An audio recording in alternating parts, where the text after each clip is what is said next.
नमस्कार। आज हम एक दुखद घटना पर बात करने वाले हैं। वडोदरा के पास पादरा में महिसागर नदी पर जो गंभीरा पुल था वो 9 जुलाई 2025 को ढह गया। हमारे पास इस पर आधारित एक दस्तावेज है, गंभीरा पुल ढहना एक त्रासदी।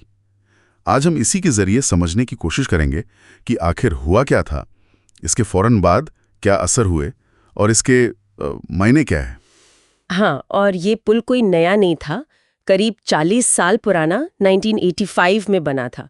आनंद और वडोदरा के बीच तो ये एक बहुत ही जरूरी लिंक था। बिल्कुल, और सिर्फ वही नहीं, मध्य गुजरात और सौराष्ट्र को भी जोड़ता था। और चिंता की बात यह है, जो दस्तावेज में भी है, कि इसे 2022 में ही अनसेफ असुरक्षित घोषित कर दिया गया था। हाँ, ये सबसे चौंकाने वाली बात है। चलिए यहीं से शुरू करते हैं। तो दस्तावेज बताते हैं कि 9 जुलाई की सुबह, वक्त था करीब 7:30 बजे का, मतलब पीक ट्रैफिक का टाइम। हाँ बिल्कुल, सुबह का वक्त। उसी समय पुल के 2 पिलर्स के बीच का एक बड़ा हिस्सा, वो जो स्लैब होता है, वो टूट गया। बाप रे। और नतीजा ये हुआ कि कई गाड़ियां, ट्रक थे, वैन, एक एसयूवी, कुछ मोटरसाइकिलें, सब सीधी नीचे नदी में। उफ।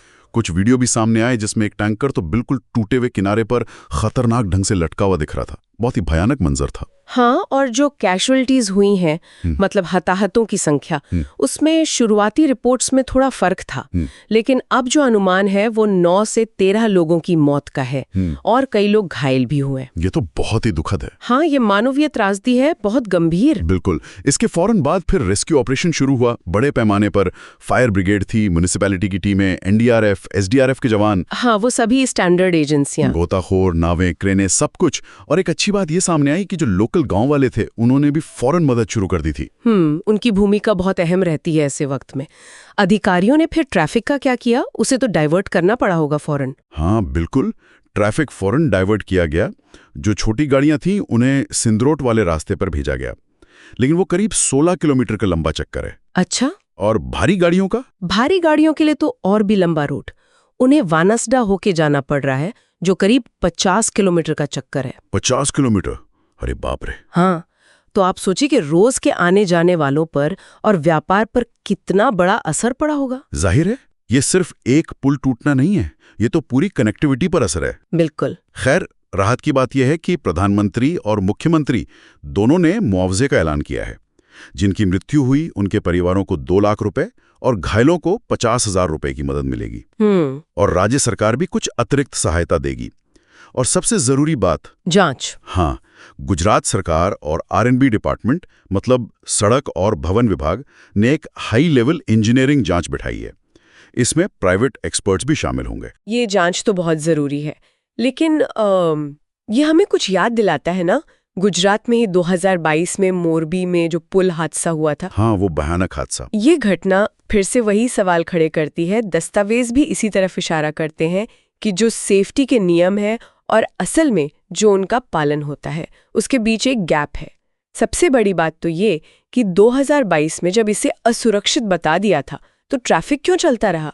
क्या वजह थी? यही तो सवाल है। क्या हुआ उस चेतावनी का? क्या संसाधन नहीं थे या कोई प्रोसीजरल देरी थी? ये सब जांच में सामने आना चाहिए। और अब एहतियात के तौर पर पास वाला जो सिंदरोट पुल है, उसे भी भारी गाड़ियों के लिए बंद कर दिया है। शायद अब कोई रिस्क नहीं लेना चाहते। देर आया दुरुस्त आया शायद। तो अगर हम पूरी बात को समेटें, एक लगभग 40 साल पुराना पुल, जिसे पहले ही अनसेफ बताया जा चुका था। हाँ, वो सुबह पीक ट्रैफिक में ढहरिया, कई लोगों की जान गई, बड़ा रेस्क्यू ऑपरेशन चला, ट्रैफिक में भारी दिक्कत आई, और अब एक जांच हो रही है। लेकिन आपने मोरबी का जिक्र किया। क्या दस्तावेज ये बताते हैं कि मोरबी हादसे से सबक लेकर यहाँ कोई कदम क्यों नहीं उठाए गए, या क्या सबक लिए गए थे? देखिए, दस्तावेज सीधे तौर पर ये नहीं कहते कि मोरबी से क्या सीखा या क्या नहीं, लेकिन ऐसी घटना का दोबारा होना ये सवाल तो खड़ा करता ही है। अगर हम इसे लार्जर पिक्चर में देखें तो मेन मुद्दा शायद वही है, कागज पर नियम और जमीन पर हकीकत। ऐसा लगता है कि जो चेतावनियां थीं उन्हें या तो गंभीरता से लिया नहीं गया या उन पर एक्शन लेने में बहुत देर हो गई।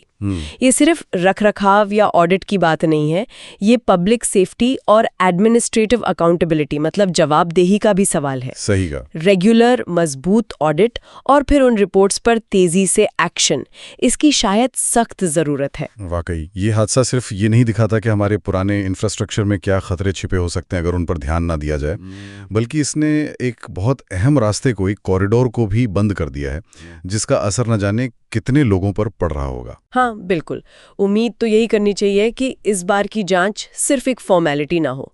शायद इसके नतीजों से पूरे गुजरात में और हो सकता है पूरे देश में जो पुराने पुल हैं या दूसरा इंफ्रास्ट्रक्चर है उसके लिए ज्यादा कड़े सुरक्षा नियम और मॉनिटरिंग सिस्टम लागू हों ताकि आगे ऐसी आपदाओं से बचा जा सके। सही बात। और ये हमें एक बड़े सवाल पर सोचने को मजबूर करता है कि देश भर में ऐसे और कितने पुराने पुल या ढांचे होंगे जो शायद इसी तरह अनदेखी के शिकार हो रहे हों। ये एक बहुत ही जरूरी सवाल है और यही सवाल हम अपने सुनने वालों के लिए भी छोड़ जाते हैं कि ठीक है, फौरी जांच होगी, पुल शायद दोबारा बनेगा, लेकिन उससे आगे जाकर ऐसी त्रासदियों को जिन्हें शायद रोका जा सकता था, उन्हें भविष्य में होने से रोकने के लिए किन लॉन्ग टर्म सिस्टमिक बदलावों की जरूरत है।